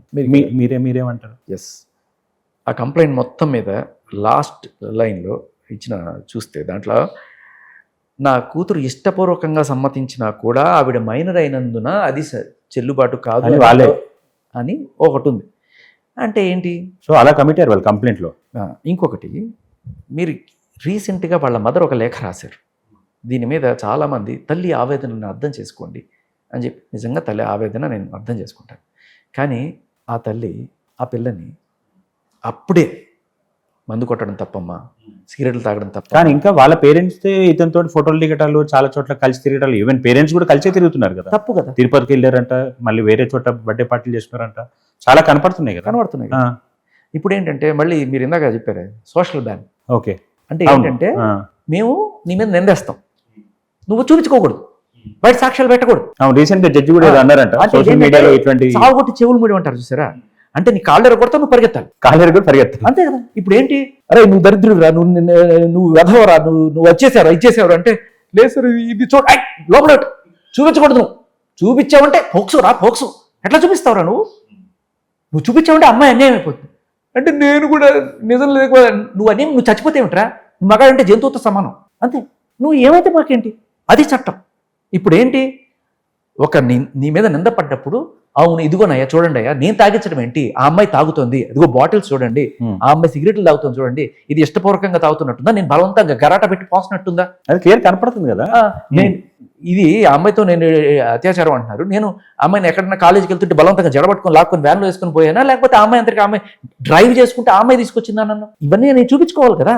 అవును, నువ్వు చూపించుకోకూడదు, బయటికి ఏమీ తెలియకూడదు. బట్ వాళ్ళ మీద పడ్డ కేసు అయితే సోషల్ మీడియా మోస్తూ ఉండాలి. యేసుక్రీస్తు సెలవు మోసినట్టు నువ్వు నిన్న మోస్తూ ఉండాలి తప్ప నీకు కనీసం సాక్ష్యాలు చూపించుకునే అవకాశం లేదంటే ఇదే చట్టం. చెప్పు తీసుకొట్టాలి ఇట్లాంటి చట్టాన్ని, అంతే కదా. ఇప్పుడు జనాల్లోకి వచ్చిందనే కదా నువ్వు సిట్టేశావు, మరి జనాలకు నిజం తెలియాలి కదా. అవును, మరి జనాలకు నిజాలు తెలుస్తుంటే సోషల్ మీడియా బ్యాన్, దీని గురించి మాట్లాడకూడదు, దాని గురించి చూపించకూడదు అంటే ఎలా కుదురుతుంది? నువ్వు ఒకటి మీద నిందేసావు, వాడిని ప్రూవ్ చేసుకోవడానికి వాడికి అవకాశం లేదా? ఇవ్వాలి కదా. అది కోర్టులో చూపించుకోండి అంటే మరి కోర్టులోనే మీరు నిర్ణయండి. అవును, మీరు బయటకు ఎందుకు వచ్చారు? నిజం చెప్పాలంటే పాపం వాళ్ళు బయటికి రాలేదు. అది ఒప్పుకుందాం. ఎవరు తీసుకొచ్చారు దాన్ని? రాజకీయ లబ్ధి కోసం. అవును, ప్రత్యర్థులు తీసుకుని వచ్చారు. నిజానికి వాళ్ళు తీసుకొచ్చి ఇప్పుడు వాళ్ళు ముసలి కన్నీరు గారుస్తున్నారు. అవును, వాడు వెధవం తిడతావా, వాడు దరిద్రుని తిడతావా, వాడు వేస్ట్ గారిని తిడతావా అని చెప్పి ఆ తిట్లన్నీ వీడు తిట్టినట్టు వీళ్ళు బయటికి చెప్తున్నారు. ఇది వీళ్ళు చేసిన పని. యాక్చువల్గా వీళ్ళే ఫస్ట్ తీసుకొచ్చారు. మా న్యూస్లోనే మేము బ్రేకింగ్ చేసాం, చూసారా, మా ఛానల్లోనే ఇది తీసుకొచ్చాం, ఎఫ్ఐఆర్ మా చేతుల్లో ఉంది. ఎందుకు చూపించాలి ఒక పోక్సో ఎఫ్ఐఆర్? నువ్వు సరే పోక్సో కేసు పెట్టుకున్నారు, డన్, కోర్టులో చూసుకోండి. అంతే. ఆ అబ్బాయి మీద నిందేసి వాడు ఒక రేపిస్ట్ అని, వాడు ఒక పాపిస్తాడని చెప్పి నువ్వు చెప్పిన తర్వాత ఆ అబ్బాయికి హక్కు లేదా చూపించుకునేది?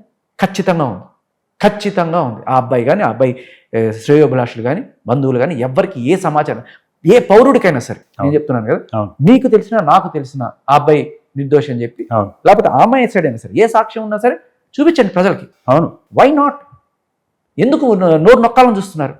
ఆయన సంజయ్ గారు కూడా ఆయన ఎందుకు నా గురించి రాయకూడదు అని చెప్పి ఇది తెచ్చుకుంటారు? వాక్ స్వాతంత్ర హక్కు అనేది గవర్నమెంట్ గ్యారంటీ చేసిన దాన్ని మీరే కూని ఎట్లా చేస్తారు? ఇక ఆవిడ కంప్లైంట్, వాళ్ళ మదర్ రాసిన లేఖ, ఫస్ట్ ఇచ్చిన కంప్లైంట్కి ఈ లేఖకి ఉన్న మీకు ఒక తేడా గమనించండి. అక్టోబర్లో ఒకసారి ఇలాంటిది ఏదో జరిగింది అని చెప్పి రాశారు.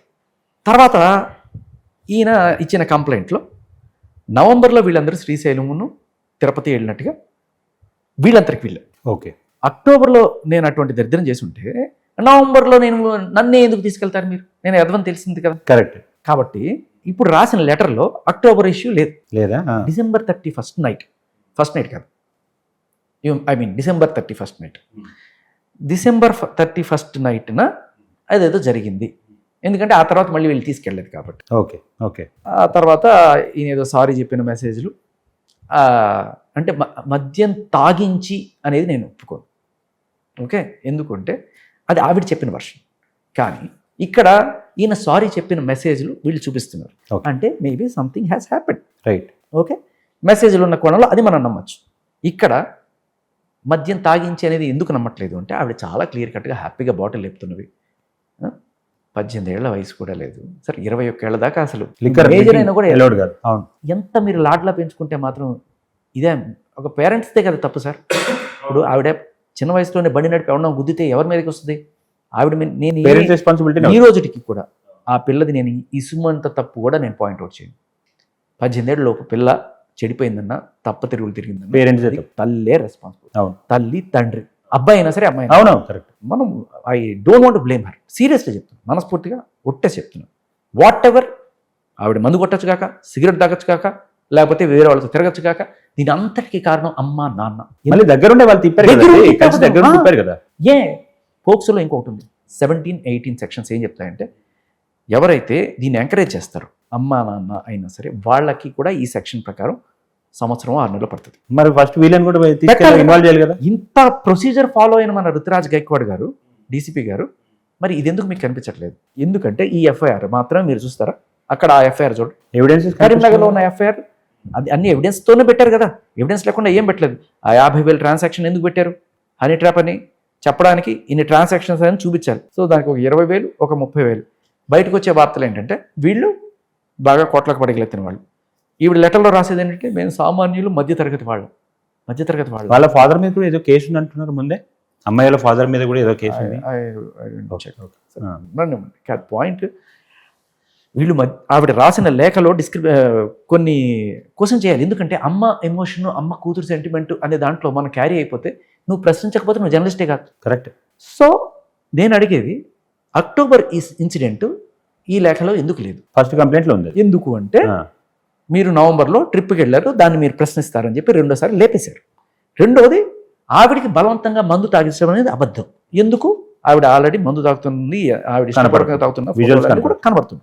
ఇక మూడోది అతను క్షమాపణలు చెప్తూ చేసిన మెసేజ్, ఆ రోజు రాత్రి ఏదో జరిగింది, నిజమై ఉండొచ్చు గాక. నేను అడుగుతున్నా, ఒకవేళ కనుక ఫస్ట్ టైం ఎవరికైనా సరే జీవితంలో శృంగారం ఇష్టపూర్వకంగా ఇద్దరు కలిసినా కూడా అమ్మాయి అబ్బాయికి ఇద్దరికి పెయినే తప్ప ప్లెజర్ ఉండదు. రైట్. సపోజ్ అబ్బాయి ఒకవేళ కొంత ఇది ఉన్నా కూడా అమ్మాయికి చాలా వరకు ఫస్ట్ టైం ఇది పెయిన్, ఇది యూనివర్సల్ ఫ్యాక్ట్. అది ఎవరికైనా సరే ఆ విధంగా కూడా సారీ చెప్పుండొచ్చు అంటున్నారు సార్. ఇప్పుడంటే రిలేషన్ ఉన్నప్పుడు ఆబ్వియస్లీ కదండి, మన వల్ల పెయిన్ వచ్చినా ఇబ్బంది పడ్డా పెళ్ళిళ్ళు 17 ఏళ్ళు 18 ఏళ్ళకి చేసినప్పుడు కూడా వాళ్ళకి ఇప్పుడు అంతా ఇప్పట్లో ఉన్నట్టు ఒక 5-6 బ్రేకప్లు అలాంటివి ఏం లేవు కాబట్టి. అవునవును. అప్పట్లో ఒక నెల రోజులు దండయాత్ర చేస్తే కానీ వాడికి ఫస్ట్ నైట్ అయ్యేది కాదు. ఆయన రోజున పెద్ద రచ్చ జరుగుతుంది. అవును. ఆవిడ ఏడవడాలు, పెడబొబ్బలు పెట్టడాలు, అది ఇది, తర్వాత పాపం ఆవిడ కూల్ చేయడానికి ఇది ఉంటుంది. First time is always this thing. దాన్ని మనం క్రిమినలైజ్ చేసి దాన్ని రేప్ అని ఇటువంటి మాటలు మాట్లాడాలి. అదే సారీ చెప్పిందని ఇలా వాడుకొని, అండ్ దట్ షోస్ హిజ్, ఇది కూడా ఆయన అంటే రిపెంట్ అవుతున్నా అంటే is not a cruel man. Right. అలాగే అతను ఏదైనా సరే, ఇంకొక కాల్ రికార్డింగ్ కూడా వచ్చింది, దాన్ని కూడా అతను ఏదో సైకోలాగా ప్రొజెక్ట్ చేస్తున్నారు. కానీ అతను ఏమంటున్నాడంటే నాకు ఏమైనా ఈఎంఐ కావాలి. అవును, ఏమైనా ఈఎంఐ చూపిస్తున్నాడు కదా క్లియర్ గా, ప్రేమ చూపిస్తున్నాడు. అండ్ ఈవిడ ఇప్పుడు ఇష్టం లేకపోతే ఓయో రూమ్లకిను లేకపోతే గెస్ట్ హౌస్లకి ఎందుకు వెళ్తారు సార్? ఎందుకు వెళ్ళాలి? ఎందుకు తాగాలి? ఎందుకు ఛాన్స్ ఇవ్వాలి? కరెక్ట్. దీన్ని నువ్వు తల్లిదండ్రులు ఎందుకు ఎంకరేజ్ చేయాలి? సరే, అమ్మాయి నేను మళ్ళీ ఇక్కడ కూడా అమ్మాయి నేను తప్పట్టట్లేదు. అమ్మాయికి 18 ఏళ్ల కన్నా తక్కువ వయసు కాబట్టి విచక్షణ లేదు, వ్యక్తిత్వం ఇంకా వికాసించలేదు. మీరు పోతానంటే ఇచ్చి పంపిస్తారా? ఒకటే క్లియర్ కట్ ఇంటెన్షన్ వాళ్ళకి కనబడుతుంది, ఎవరికైనా అర్థమవుతుంది, బుర్రున్న వాడికి ఎవరికైనా. ఏ తల్లిదండ్రి ఒక అర్ధరాత్రి వయసు వచ్చిన అమ్మాయిని ఇచ్చి పంపించరు. అండ్ ఇంకోటి ఏంటంటే మాయ మాటలు చెప్పి లొంగ తీసుకున్నాడని వస్తారు సార్. ఒక అబ్బాయి ప్రేమించేటప్పుడు అమ్మాయికి నానా రకాల మాటలు చెప్తాడు. అండ్ ఇంకొకటి ఏంటంటే అమ్మాయి మాయ మాటలు చెప్పాల్సిన అవసరం కూడా లేదు, ఆ వయసు అలాంటిది. అవును. ఇప్పుడు ఒక 21 ఏళ్ళు 22 ఏళ్ళు వాళ్ళకి కొంత విచక్షణ డెవలప్ అవుతుంది. అప్పుడు వాళ్ళు వీడికి ఆస్తి ఉందా, వీడికి ఉద్యోగం ఉందా, వీడు నన్ను బాగా పోషిస్తాడా, ఈ కోణంలో వాళ్ళు ఇన్ని చేసుకుంటుంటే వాళ్ళకి మాయ మాటలు చెప్పాలి. 16 ఏళ్ల వయసులో వయసు వచ్చిందని ఎందుకంటారు? ఆ వయసు వచ్చింది కాబట్టి ఆ టైంలో బాయ్ ఫ్రెండ్స్ని కోరుకోవడము అది సహజ సిద్ధం. పిల్లలు అనడానికి లేదు సార్. 16 ఏళ్ళు అనేది 16 ఏళ్ళ వయసు కాదు, 100 సినిమాలు వచ్చినాయి, మనకి 2012కే మారింది. అంతకుముందు ఈ కోణంలో కూడా షీఈ్ నాట్, అంటే వ్యక్తిత్వం అంత వికసించకపోయినా కూడా ఆ మనిషిలో ఆ ఇంటెన్షన్, ఆ ఇంట్రెస్ట్ ఉంటుంది. కానీ ఆ భయం కూడా ఉంటుంది. ఆ యాక్ట్ దగ్గరికి వచ్చేటప్పుడు భయం కూడా ఉంటుంది. వాళ్ళకి రెండు ఉంటాయి. అది దట్ ఈస్ న్యాచురల్ సైకాలజీ, అది ఎవరికైనా అర్థమవుతుంది. ఆవిడకి ఆ ఇంట్రెస్ట్తోనే ప్రేమతోనే వెళ్ళింది. అక్కడ సరే డిసెంబర్లో జరిగింది అంటారు 31st. ఇప్పుడు వచ్చి వీళ్ళు కంప్లైంట్ పెట్టడానికి కారణం ఏంటంటే అద్భుతమైన పాయింట్ ఇది కదా మనం చర్చించాల్సింది. సో వర్షం పడిన 6 నెలలకి ఆరబెట్టుకున్నట్టు ఇప్పుడు ఎందుకు అంటే ఇంటెన్షన్ నిజంగా ఒకవేళ ఇబ్బంది పడి వాళ్ళు ఆ ఇష్యూని ఎస్కలేట్ చేయాలి అని నిజంగా కంప్లైంట్ చేయాలి అనుకుంటే ఇబ్బంది పడ్డప్పుడు అప్పుడే చేసేవాళ్ళు కదా, జనవరిలోనో వెంటనే చేసేవాళ్ళు కదా. ఇప్పుడు దాకా డ్రాగ్ చేసి ఇప్పుడు దాన్ని వాడుకోవడానికి వెనక కారణం ఏమేంటి అంటారు? సో మనకి ఈ అబ్బాయి చూపిస్తున్న సాక్ష్యాల ప్రకారం చూస్తే దాంట్లో ఈవిడే కొంతమంది వేరే బాయ్ ఫ్రెండ్స్తో మూవ్ అవుతున్నట్టుగా కొన్ని కనబడుతుంది. ఓకే. సో డాట్స్ కనెక్ట్ చేసుకుంటే ఇతను చాలా సిన్సియర్గా లవ్ చేసిన కాల్ రికార్డింగ్ కనబడుతుంది. అటువంటిది ఎప్పుడైతే ఇటువంటిది చూస్తాడో హార్ట్ బ్రేక్ అయిపోయింది. సో గొడవ పెట్టుకొని ఉంటాడు, తిట్టుంటాడు, మేబీ కొట్టుంటాడో లేకపోతే ఏం చేస్తుంటాడో మనకు తెలియదు. వాళ్ళ ఇంటికి వెళ్ళి కూడా పంచాయతీ పెట్టుండొచ్చు. ఆ క్రమంలోనే అవునా ఏంటి సాక్ష్యం అన్నప్పుడు తీసి ఈ ఫోటోలు కూడా చూపించుండొచ్చు. ఇప్పుడు నువ్వు పెట్టుకొని నన్ను బ్లాక్మెయిల్ చేస్తావా అనే కోణంలో కూడా రావచ్చు. ఇక్కడ ఇంకొకటి కూడా సైకాలజీ మనకు గమనించాలి. చాలాసార్లు అమ్మాయిలు కాదు అబ్బాయిలు కూడా ఒక టీనేజ్ దాటి అడాల్సెంట్కి వచ్చే టైంలో సినిమాలకు వెళ్ళడమో, సిగరెట్లు తాగడమో, మందు కొట్టడం ఇట్లాంటివి చేసి అబద్ధాలు చెప్తూ కాలేజీలకు కొట్టి ఇంట్లో నేను ఏదో చేశాను అబద్ధాలు చెప్తుంటారు. అవును, it's very natural to say అబద్ధాలు. అలాగే ఎప్పుడైనా సరే ఒక అమ్మాయి రిలేషన్లోకి వెళ్ళి ఏదన్నా కడుపు అలాంటిది ఏదైనా వస్తే ఒకవేళ when the mother finds out ఏం చెప్తారు? చాలామంది తప్పించుకోవడానికి చేసే ఫస్ట్ మాట నన్ను ఫోర్స్ చేసి. అవును. కానీ వాళ్ళు జనరల్గా ఇష్టపూర్వకంగానే చేసినా కూడా ఎందుకు మనకు వచ్చింది? అది కూడా ఫోర్స్ చేస్తే ఏదన్నా ఇవి ఉండాలి కదా అంటే లేదు, ఆ రోజు నాకు మందు తాగిచ్చి ఫోర్స్ చేశాడు. మీరు 100 ఎఫ్ఐఆర్లు చూడండి పోక్సో కేసెస్లో. 100 ఎఫ్ఐఆర్లో పంజాబ్, రాజస్థాన్, గుజరాత్ ఇటు సైడ్ నేను మన ఢిల్లీ వెళ్ళినప్పుడు చూశాను. అన్ని ఎఫ్ఐఆర్లు సేమ్ డిఫాల్ట్ కంప్లైంట్. ఓకే. చాక్లెట్లో మొత్తం మంది కలిపాడు, లేకపోతే కూల్ డ్రింక్లో మొత్తం మంది కలిపాడు, లేకపోతే మందుగా తాగిచ్చాడు, నా మీద అత్యాచారం. కొత్తగా ఆలోచించండి అన్నట్టుగా ప్రతి ఒక్కళ్ళు. తర్వాత ఫైనల్గా తెలిసేది ఏంటంటే ఆ అమ్మాయి బయటకు వచ్చి నేను అతను ప్రేమించుకున్నాము వదిలేయండి. నువ్వు ప్రేమించినా కుదరదమ్మా, పోక్సోలో నువ్వు ప్రేమించినా కుదరదు, ఏం చేసినా కుదరదు. అదే అత్యాచారం కాదు సార్, అది నీకు తెలియదమ్మా ఆయన నీ మీద అత్యాచారం. లేదు సార్ మేము ప్రేమించుకున్నాం సార్. లేదు నీకు తెలియదు, అది అత్యాచారం. సో ఈవిడే వచ్చి టెస్టిఫై చేసినా కూడా యాజ్ ద లా సేస్ ఆవిడ కన్సెంట్ ఇచ్చినా కూడా అది అత్యాచారం. ఓకే. కానీ చూస్తూ ఈ జడ్జిలందరూ కూడా కళ్ళ ముందు ఇంత అన్యాయం జరుగుతుంటే తీర్పు ఇవ్వలేకపోతున్నారు, ఎక్విట్ చేసేస్తున్నారు, అంటే నిర్దోషిగా విడుదల చేస్తున్నారు. కాకపోతే అప్పటికే వాడికి జరగాల్సిన డ్యామేజ్ జరిగిపోతుంది. అవును. కొంతమంది 6 నెలలు జైల్లో మగ్గుతారు, కొంతమంది సంవత్సరం జైల్లో మగ్గుతారు, డబ్బు ఉన్నవాడు ఒక 2 నెలల్లో బయటకు వస్తారు. కానీ మినిమం ఒక 2 నెలలు. ఒక మాట చెప్పండి, అంటే నాకు అనిపిస్తుంది ఒక డౌట్ ఇది. ఇప్పుడు బండి భగీరథ్ అనే వ్యక్తి ఒక నార్మల్ మ్యాన్ ఏం కాదు, పొలిటికల్గా ఇన్ఫ్లుయెన్షియల్ పర్సన్, చాలా పెద్ద దిగ్గజ, అంటే సెంటర్ లెవెల్లో ఉన్న ఇన్ఫ్లుయెన్షియల్ పర్సన్ కదా. సో వీళ్ళ పేరెంట్స్, అమ్మాయి వాళ్ళ పేరెంట్స్ ఒకవేళ నిజంగానే ఇబ్బంది జరుగుండొచ్చు, జరగకపోవచ్చు, ఏదైనా కావచ్చు, ఇలాంటి వ్యక్తి మీద కంప్లైంట్ పెట్టి అగేన్స్ట్గా వెళ్ళే స్టెప్ తీసుకున్నారని అంటే ఒక ఇండివిజువల్ పేరెంట్ లాగా ఎల్లుంటారు, ఆలోచించుంటారంటారా, లేకపోతే వెనకేమన్నా మళ్ళీ పొలిటికల్ బ్యాకప్ పెట్టుకునే ఎల్లుంటారు అనుకుంటున్నారా మీరు? ఇండివిజువల్గా అయితే ఎవరు వెళ్ళరు నాకు తెలిసి, ఎందుకంటే అక్కడ మ్యూచువల్ కన్సెంట్తోనే జరిగింది, అన్ని జరిగాయి, ఇద్దరి మధ్యలో ఇది ఉండింది కదా. అంటే ఒక బెనిఫిట్ ఆఫ్ డౌట్ బండి భగీరథ్ తీసుకోవచ్చు ఎప్పుడైనా ఇట్లాంటి కేసు పెట్టినప్పుడు. సో వీళ్ళు తట్టుకోలేరు అట్లాంటిది ఏమైనా ఉంటే. సో ఏదైనా పొలిటికల్ ఎజెండాతో వేరే ఏదైనా పార్టీ వాళ్ళు బ్యాకింగ్ ఇచ్చి వీళ్ళని చేయిస్తున్నారు అనుకుంటున్నారా? అంటే ఇక్కడ నేను కామన్ పేరెంట్ ఆవిడ ఉత్తరంలో రాసినట్టుగా ఆవిడ మిడిల్ క్లాస్ అనేది అబద్ధము అనేది మనకు తెలుస్తుంది. 100 కోట్ల ఆస్తికి వీళ్ళు. ఓకే. సో వాళ్ళు ఏం చిన్నవాళ్ళు ఏం కాదు, అలా అని ఇంత వీళ్ళు ఫస్ట్ నేను అనుకుంటున్నది ఏంటంటే, మరి ఏ తండ్రి తల్లి అయినా సరే కూతుర్ని ఫామ్ హౌస్కి పంపించడాలు, లేకపోతే ఏదో అల్లుడిని తిప్పుకున్నట్టు తీర్థయాత్రలకి అన్నిటికీ తీసుకెళ్ళాలి అనేది ఎందుకు చేస్తారు? When they feel he's hour అల్లుడు. అది కూడా రాసుకొచ్చారు. మాయ మాటలు చెప్పి ప్రేమించాడో లేకపోతే మామూలుగా ప్రేమించాడో ఏం చేశాడో, ఇది బై డిఫాల్ట్ మాయ మాటలు చెప్పాడు అనేది ప్రతి కంప్లైంట్లోనూ ఉంటుంది సార్. ఎందుకంటే మాది శుద్ధపూస, మా కూతురు శుద్ధపూస, వీడు వెధవ, మగాడు ఎప్పుడు మాయ మాటలే చెప్తాడు, వీళ్ళు పడిపోతూ ఉంటారు. ప్రపంచంలో ఎక్కడైనా మగాడు ఆ మాయ మాటలు ఏంటో నాకు ఇప్పటికీ తెలియదు. మీరు ఏమన్నా తెలిస్తే చెప్పండి నాకు 2 మాయ మాటలు. చంద్రమండలానికి తీసుకెళ్తాను, అదేదో ఉంది కదా జీన్స్ సినిమాలో, తారలు తింపి నీకు పూల జడ కుడతాడంటే అవునా? సో ఇవన్నీ అంటే వాళ్ళ పర్సనల్ ఇదే అని అంటారా? ఏ మాటలు చెప్పక్కర్లేదు సార్, వయసులో ఉన్నారు. నేను అంటుంది ఇప్పుడు పేరెంట్స్ వీళ్ళు స్టెప్ తీసుకున్నారు, ఆయన అల్లుడు అనుకున్నారు, తిప్పుకున్నారు. ఫైనల్గా ఈయనకి ఈవిడ విషయం ఏదో తెలిసి గుండె బద్దలైంది, కోపం వచ్చింది, తిట్టాడో కొట్టాడో వద్దనుకున్నాడు. ఇంత ఊళ్ళంతా తిప్పేసి ఇంత చేసుకున్న తర్వాత అదే మన కమ్యూనిటీలో సేమ్ క్యాస్ట్ ఇది అంతా అయిన తర్వాత వాళ్ళని వదిలేస్తే ఎట్లా అని గొడవ మొదలై ఉంటుంది. మరి మీరు చేసింది ఏమైనా కరెక్ట్గా ఉందని చెప్పి ఈ గొడవ ఉండొచ్చు. లేదు ఇట్లా మమ్మల్ని వదిలేస్తే ఏంటి అని చెప్పి ఆఖరికి నువ్వు కాదు అని చెప్పి వాళ్ళ నాన్న దగ్గర కూడా వెళ్ళారు. వాళ్ళ నాన్న దగ్గరికి వెళ్ళి అక్కడ వాళ్ళు ఏదో చూడండి మీ అబ్బాయి ఇట్లా ఇట్లా అంటే ఆయన కూడా వాళ్ళ అబ్బాయి వాళ్ళ నాన్నకి చూపించుంటాడు, చూడండి నాన్న ఇది ఇట్లా చేయకపోతే నేను ఖచ్చితంగా ఉండేవాడిని అని చూపించుంటాడు. అప్పుడు వాళ్ళ నాన్నకు కూడా కోపం వస్తుంది కదా, ఏ తండ్రికి అయినా సరే. అప్పటికి కూడా తప్పు పట్టను. అమ్మాయి బిలో 18 కాబట్టి ఈ విచక్షణ కొన్నిసార్లు అటు ఇటు అవుతుంది. చెప్పాల్సిన బాధ్యత తల్లిదండ్రులు. నేను అప్పటికీ కూడా తల్లిదండ్రులనే తప్పుపడతా, అమ్మాయిని తప్పుపడతాను. సరే వాట్ ఎవర్, నచ్చలేదు సంబంధం, ఏటికైనా మాట్లాడారు. ఆయన తిరిగి వచ్చారు. వచ్చిన తర్వాత నీ అంత చూస్తాను, నువ్వు నా అంత చేస్తాను నేను అనుకోవడం అనేది కామన్. అనుకున్న తర్వాత నువ్వేం చేస్తావు చూస్తా అని చెప్పి అనుకున్నప్పుడు ఈయన వెళ్ళి హనీ ట్రాప్ కేసు పెట్టడం. వీళ్ళు ఫస్ట్ పెట్టింది కేసు ఎవరండి? ఈయనే, బండి సంజయ్ గారు. అదే భగీరథ్ వీళ్ళే ఫస్ట్ కేసు పెట్టారు. ఓకే. సో ఫస్ట్ కేసు పెట్టారు. అంటే నాకు తెలిసి ఆయన రాస్తున్నది కూడా 5 కోట్ల ఇది అడిగారు. అంటే మేబీ ఈనాళ్ళు తిరిగావు కనీసం నష్టపరిహారం అయినా ఇవ్వండి అనే కోణంలో అడిగారేమో అన్నట్టుగా అనిపిస్తుంది ఆయన చెప్పి. అంటే అగైన్ ఇక్కడ నేను వాళ్ళని ఆ ఫ్యామిలీని కించపరుస్తున్నాను అనుకోకండి. అదేలేండి. ఇక్కడ చెప్పేది ఏంటంటే FIR is a public document. Right. ఇక్కడ హనీ ట్రాప్ అనే కేసు కూడా పోలీసులు పెట్టింది. సో ఆ ఎఫ్ఐఆర్ని ఇవ్వటానికి ఇస్తూ నేను చెప్తున్నది ఏంటంటే, ఏది కరీంనగర్లో పెట్టబడిన ఎఫ్ఐఆర్లో 5 కోట్లు వాళ్ళు డిమాండ్ చేశారు. ఎందుకు డిమాండ్ చేస్తారు? సో ఇక్కడ వీళ్ళ కంప్లైంట్లో అల్లుడిలాగానే భావించారు. ఇక్కడ బ్రేకప్ అయింది. ఆ బ్రేకప్ అయిన కోణంలో ఈ 5 కోట్లు నువ్వు చేసుకోకపోతే నష్టపరిహారంగా ఇవ్వాలి అని చెప్పి డిమాండ్ చేసి ఉండొచ్చు.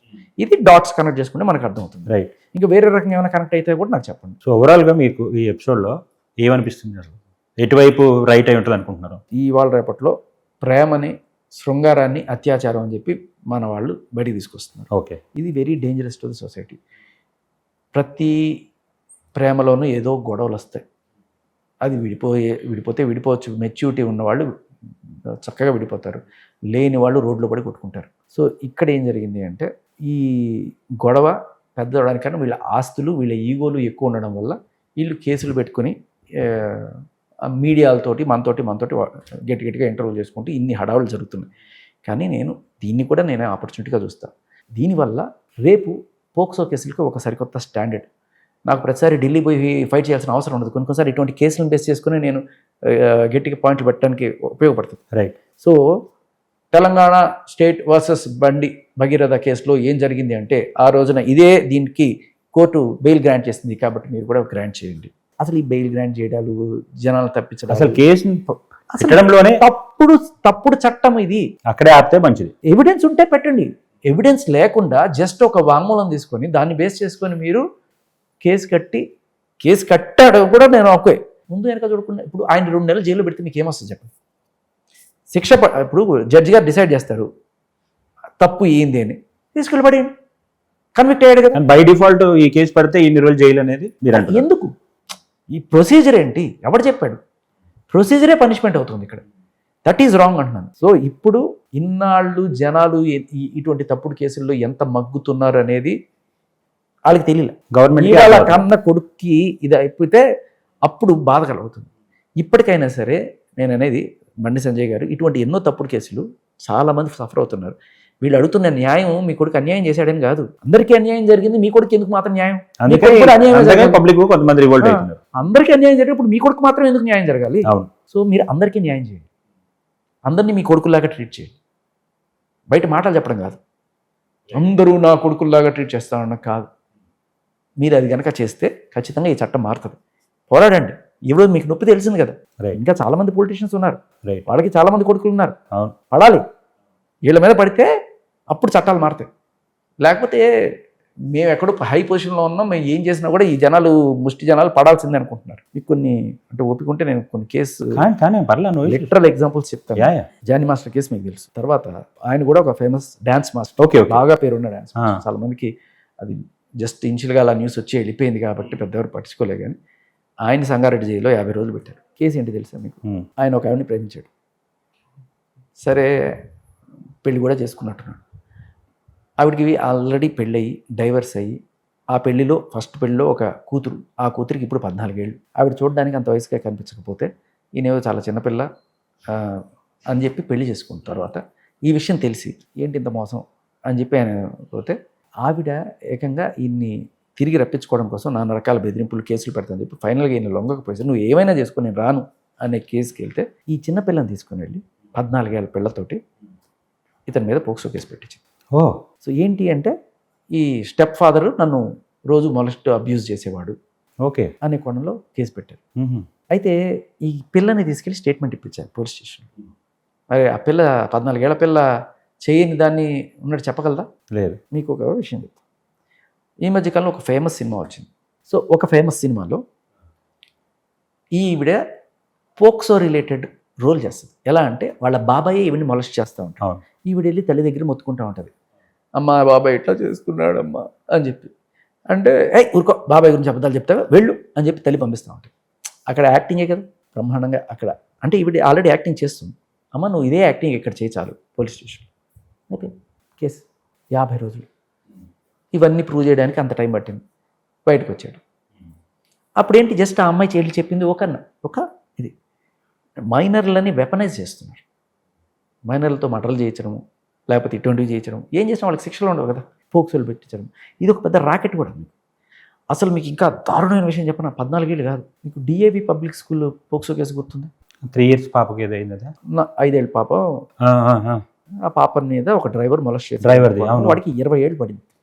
తప్పలేదు, వాళ్ళు చిన్నపిల్లలు, వాళ్ళకి పాపం ఏమీ తెలియదు. అటువంటివి చేసిన వాళ్ళని నాకైతే కరెక్ట్. కానీ ఒక మా తెలిసిన సర్కిల్లో ఇట్లాగే ఒక అమ్మాయి పాపం 7-8 ఏళ్ళ అమ్మాయి ఇలాగే జరిగినప్పుడు జనరల్గా ఆ తల్లిదండ్రులు కానీ ఫ్యామిలీ కానీ ఆలోచించే తీరు ఏంటంటే, ఒకటి ఈ పిల్లని తీసుకుని ఎక్కడికైనా వెళ్ళిపోదాము, లేకపోతే వాడిని ఎవడన్నా పెట్టి చంపించేద్దాము, లేకపోతే అసలు ఈ చుట్టుపక్కల లేకుండా ఏదో మొత్తానికి they would never want to tell the public that he has been molested. Correct. They don't want to go to police జనరల్గా. కానీ పేపర్లో వచ్చి ఈ పిల్ల ఇది, ఈ పిల్ల ఇది, ఈ పిల్ల అని చెప్పుకునే రేంజ్లో ఏ తల్లిదండ్రులు వెళ్ళరు. సరే వెళ్ళారు, ఉంటారు కొంతమంది న్యాయం కోసం పోరాటం ఏదో అనుకుందాం. బట్ చాలాసార్లు ఇవి వేరే రకంగా కూడా ఎక్స్ట్రాక్షన్స్ కోసం లేకపోతే దీనికోసం నేను ఆ కేసులో జరిగిందని చెప్పట్లేదు, కానీ జరుగుతున్నాయి అలాంటివి కూడా జరుగుతున్నాయి. ఇది చూడండి, రీసెంట్గా 1 సంవత్సరం క్రితం 2025 ఫిబ్రవరిలో అదే తల్లి ఒక చోట వేరే చోట ఉంటూ ఆ ఇంట్లో ఓనరు ఏదో రెంట్ ఇవ్వలేదో లేకపోతే దేనికోసం ఇప్పుడు ఆ ఓనర్ మీద ఇదే పిల్లలతో తీసుకెళ్ళి మళ్ళీ పోక్సో కేసు పెట్టించారు. అంటే ఏంటి, ఈ పిల్లలకి ఒకసారి అలవాటైంది ఇది చెప్పడము, అప్పుడు ఏం చెప్పావు, ఇదే చెప్పు. సో నిజంగా సఫర్ అయ్యే వాళ్ళకంటే కూడా ఇట్లా మిస్యూజ్ చేసే పర్సెంటేజ్ చాలా ఎక్కువ ఆఖరికి చిన్న పిల్లల్ని కూడా, చిన్న పిల్లలతో కూడా ఇలాంటివి చేస్తున్నారంటే ఏం చెప్పాలి చెప్పండి. ఆ కోర్టు బెయిల్ వెంటనే ఆయన జైలు కూడా పంపించలేదు ఇది తెలిసిన తర్వాత. రిపీట్ అఫెండర్లా ఉన్నారు వీళ్ళు. ఇప్పుడు ఒకసారి జరుగుతుంది, ఒకసారి అదే జరుగుతుందా అంటే బెయిల్ గ్రాంట్ చేసి హైదరాబాద్లో అనుకుంటా. Okay okay. ఇలా మీకు నేను చెప్పుకుంటూ పోతే వందల పోక్సో కథలు సార్. కొంతమంది విక్టిమ్స్ ఉండొచ్చు కాదు, జనరల్గా ఎవరైనా సరే ఇటువంటి ఉన్నప్పుడు వాళ్ళ జనరల్ 90% ఆలోచన వెళ్ళిపోదాం అనుకుంటారు. బట్ మీడియాకి వచ్చి రచ్చ చేసి ఇవి చేసుకుని అనుకున్నాడు we should think what the real intention is అనేది నా పాయింట్. సరే కానీ కొంతమంది ఉండొచ్చు, మనం కూడా బెనిఫిట్ అవ్వబడుతుంది. ఇక్కడ నా పాయింట్ అల్లా మొత్తానికి ఈ కేసుకి సంబంధించి బండి భగీరథ్ కేసు వల్ల కొన్ని కొత్త ప్రెసిడెంట్స్ సెట్ కాబోతాయి. అట్లీస్ట్ కేంద్ర ప్రభుత్వం ఈ పోక్సో చట్టాన్ని తిరిగి రివైవ్ చేయాలి. ఇది నేను చెప్పడం కాదు సార్, సుప్రీంకోర్టు జడ్జి ఒక తీర్పిస్తూ చాలా దారుణంగా ఉంది, మేము ఈ చట్టాలని పునఃపరీక్షించి యూనియన్ గవర్నమెంట్ వాళ్ళు రీరైట్ చేయాలి, 18 కాదు 16 చేయండి అని చెప్పి supreme court judge age of consent 16 పెట్టండి అని చెప్పి చెప్తున్నారు. ఓకే. అలాగే హైకోర్టు జడ్జి రాజస్థాన్, గుజరాత్, ఎన్ని కోర్టులు ఎన్ని హైకోర్టులు ఇవాళ ఏజ్ ఆఫ్ కన్సెంట్ తగ్గించండి, బలైపోతున్నారు, ఫ్యామిలీలు చితికిపోతున్నాయి. 14 చేయమంటున్నారు, కొన్ని చోట్ల 14 చేయమంటున్నారు, కొన్ని చోట్ల 16 చేయమంటున్నారు.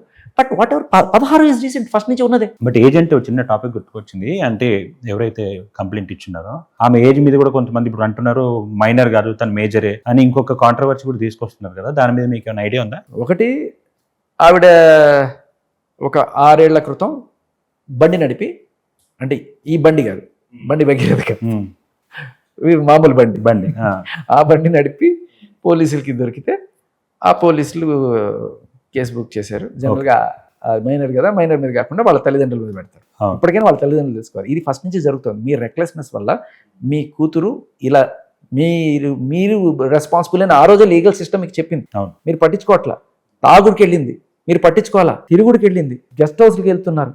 ఇంత జరుగుతున్నా కూడా మీరు పట్టించుకోకుండా ఈ వాళ్ళు వచ్చి నా కూతురు అని చెప్పి మీరు ఒక లేఖ రిలీజ్ చేశారు. సరే, ఇక్కడ మీరు అడిగిన దానికి వస్తా. 6 ఏళ్ళు అంటే అప్పటికి 15 ఏళ్ళు అని చెప్పారు, ఇప్పుడు 6 ఏళ్ళు కూర్చుంటే ఇప్పుడు 21 అయ్యింది. సో ఏ రకంగా అయినా సరే మేజర్, ఆ ఛార్జ్ షీట్ ప్రకారం ఈవిడ మేజర్. రైట్. తర్వాత ఏవో మరి ఎక్కడ సంపాదించారు కానీ, ఒకటి 2008లో ఒకటి, 2010లో ఒకటి, ఈవిడ డిఫరెంట్ డేట్ ఆఫ్ బర్త్లు ఉన్నట్టుగా వచ్చింది. ఓకే. కానీ ఈ రెండింటి ప్రకారం చూసినా కూడా ఈవిడ మైనరే. కానీ ఇక్కడ అర్థం చేసుకోవాల్సింది ఏంటంటే 2008లో ఒకటి, 2010లో ఒకటి తీసుకున్న వాళ్ళకి 2006లో ఒకటి, 2020లో ఒకటి తీసుకోవడం పెద్ద అసాధ్యమైన పనేం కాదు. అంటే మ్యానిపులేషన్ చేయడం అనేది వీళ్ళకి అలవాటు అయ్యింది. కేసు కోసం ఏజ్ తప్పు రాయడం అనేది ఛార్జ్ షీట్ లో మొదలైంది. ఆ రోజున అది తప్పించుకోవడానికి నువ్వు ఎక్కువ రాసినప్పుడు ఈ రోజున ఇది పెట్టడానికి తక్కువ రాయడానికి ఎందుకు ఆస్కారం లేదు? నీ మెంటాలిటీ అని అడుగుతున్నాను. అవునవును, correct. You have the scope. నువ్వు చేసావు ఒకసారి, రెండోసారి ఎందుకు చేయవు? చట్టం కూడా ఇదే చూస్తుంది. ఒకసారి అబద్ధం చెప్పావంటే నీ క్రెడిబిలిటీ ఉండదు. ఆ రోజున నువ్వు ఏజ్ ఎక్కింది చెప్పావంటే తప్పించుకోవడానికి, ఈ రోజున ఇతను బిగించడానికి కూడా నువ్వు తక్కువ చెప్తుండొచ్చు. అందులోనూ డిఫరెంట్ కైండ్ ఆఫ్ కనబడుతున్నప్పుడు you're potential subject of doubt. Thank you Shekhar Basha garu, మీ టైం ఇచ్చి ఈ ఇష్యూ మీద మీ అనాలిసిస్ చెప్పినట్టు. అండ్ ఆల్సో మేము కూడా అనుకుంటుంది ఏంటంటే బండి సంజయ్ గారి అబ్బాయి త్వరలోనే ఈ ఇష్యూ నుంచి బయటికి రావాలి. అండ్ ఆయనే కాదు, నెక్స్ట్ ఫ్యూచర్ లో కూడా ఇలాంటి ఆయన ఒక టార్చ్ బేరర్ గా చూస్తున్నాను. దేశం మొత్తం కూడా ఏ అబ్బాయిలకైనా సరే ఇట్లాంటి వాళ్ళు చేయని తప్పుకి అన్యాయం అంటే అలా ఇబ్బంది అయ్యే కేసులు లేకుండా ఎవరిని శిక్షించాలి, వాళ్ళకు కూడా మంచి జరగాలని కోరుకుంటాను. Thank you.